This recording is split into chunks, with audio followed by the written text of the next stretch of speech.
Question and answer.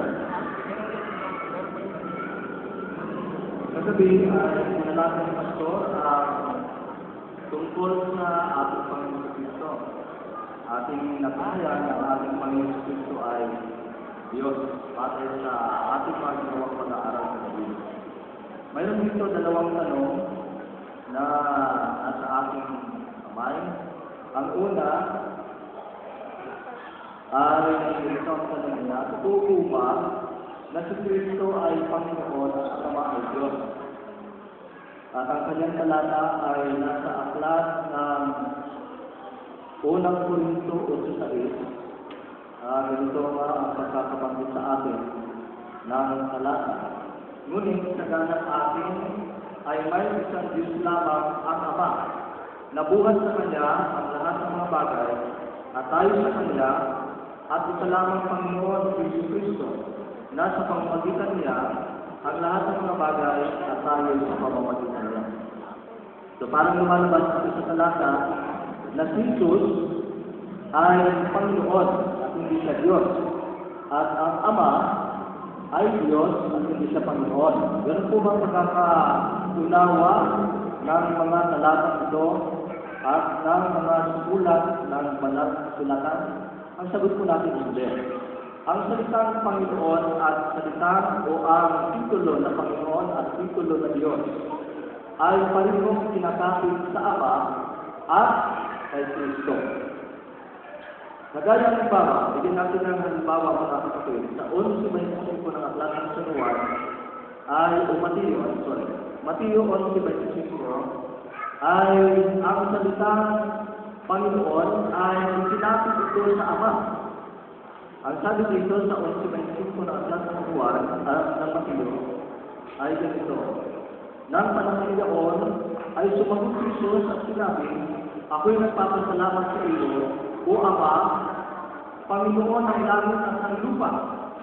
So dito, ang salitang o ang titulo na Panginoon ay sinapit sa Ama. Kaya hindi totoo na ang Ama ay hindi Panginoon at Diyos siya. Kasi ang salitang Panginoon ay pwedeng isapit sa Ama at sa ating Panginoon Jesus. Kumusta naman ang salitang o ang titulo na Diyos? Isinapit din po ba kayo ito sa ating Panginoong Jesucristo?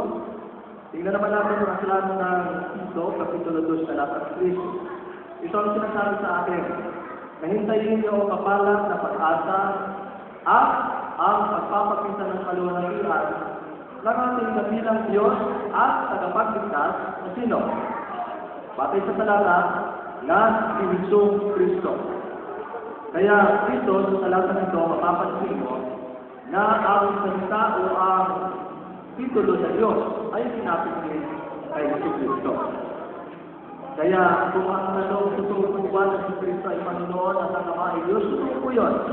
Pero hindi lamang ang Ama, ang Panginoon, ang Diyos, dahil si Kristo din ay Diyos.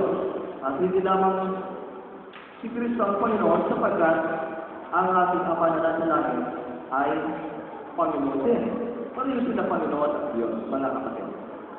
Pangalawang tanong ay, may mababasa po ba kayong talata sa Biblia na inangkin ni Kristo na siya ay Diyos? Magandang tanong ito. Ang sagot po natin ay tupo. Mayroon tayong mababasa ng mga talata sa Biblia na inangkin mismo ng ating Panginoon Kristo na siya ay Diyos. Pakinggan ninyo ang 1:8 ng aklat ng Apokalipsis. Ito po ang binabanggit sa atin. Ako ang Alpha at ang Omega, sabi ng Panginoong Diyos, ngayon at ng nakaraan sa darating ang makapangyarihan sa lahat. Ang sabi dito, inaangkin itong nagsasalitang ito, batay sa talata, na siya ang Alpha at Omega at siya ay Panginoong Diyos. Tanong, sino po ba itong Alpha at Omega na nag-aangkin siya ay Diyos? Basahin po natin sa pantalata sa aklat ng Apokalipsis 22, talatang 13 at 16. Ganito ang sinasabi. Ako ang Alpha at Omega, at ang una at ang huli, ang pasimula at ang lugar. 16. Ako si Jesus.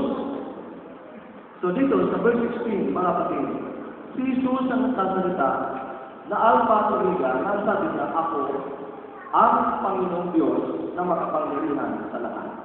Kaya kung ang tanong, may mababasa po ba kayong talata sa Biblia na inagpili Kristo na siya ay Diyos? Opo. Ang mga talata ay Apokalipsis 1:8, Apokalipsis 5:20 at 23.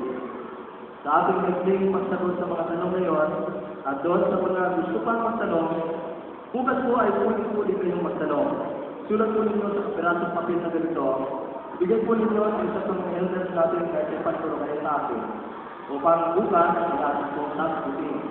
At kung kayo po ay nagiging sa ating sagot, mayroon pa kayong gustong malaman, pwede po na kami i-approve, pwede po na kami i-request na kami ay inuusapin ng sarili na mas matagal, o kaya naman pwede nyo kami imbitahan sa inyong mga tahanan para sa gano'n na tayo makadalaw doon at tayo po ay makapag-usap ng mas matagal masagot natin ang inyong mga mahalagang katanungan. Maraming salamat. God bless po sa inyo.